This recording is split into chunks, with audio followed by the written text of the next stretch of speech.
Welcome back to our YouTube channel. In today's video, we're going to be showing you how to fit a WOSPerformance alternator to your EP3. Firstly, apologies for the state of our EP3. We've got a bit of a project car, so it's in quite a state of disrepair, quite a barn find. But that won't change anything when you come to fit in your alternator. You can literally just follow this step-by-step guide, how to fit it. So we'll be taking the old one off and then putting this new one on that we've got before us. So let's unbox it and see what's inside the package. Sticker. Very well packaged.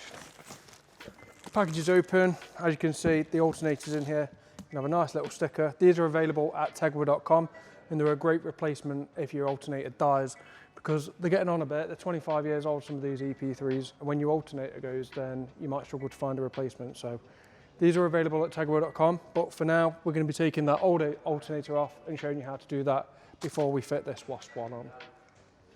So the first thing that you want to do is just undo the positive battery terminal and take that off because we don't want to get any shocks. So the next thing you need to do is get your 15mm spanner and you're going to undo the aux belt tensioner and turn that clockwise just to loosen it.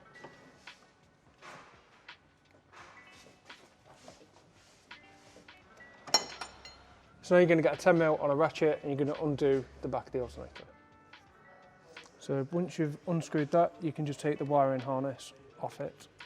So now just get a 12mm spanner and then undo this top bolt just on top that holds the alternator on.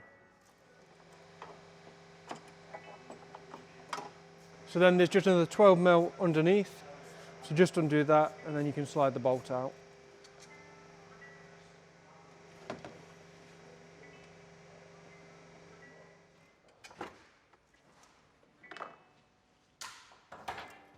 So to remove the alternator, you're just going to have to loosen your bumper and take your headlight out, and then we can slide the alternator through the space where the headlight was.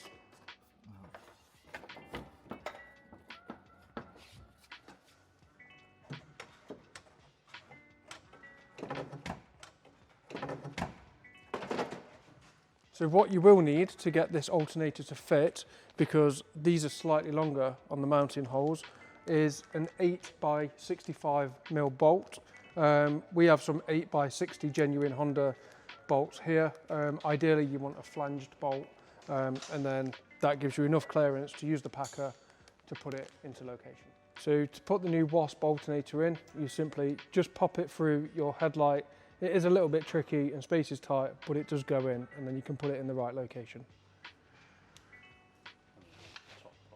Once it's in position, you can just align that top bolt with the hole and put it in just to secure it into position. So the alternator comes supplied with two spacers.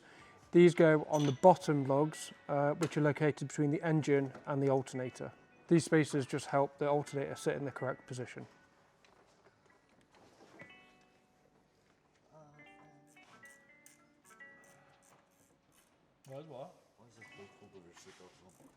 So now you've tightened all three bolts up, you can then put the auxiliary bolt back on.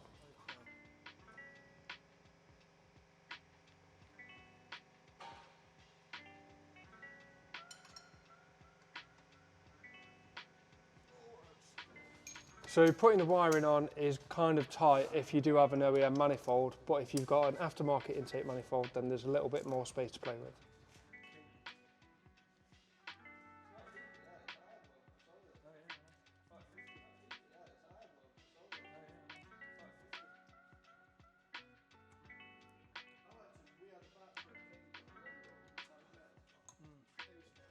If you take this clip off and remove this top pipe here, then that gives you a little bit more access, so you can put this top cover on and the plug just here.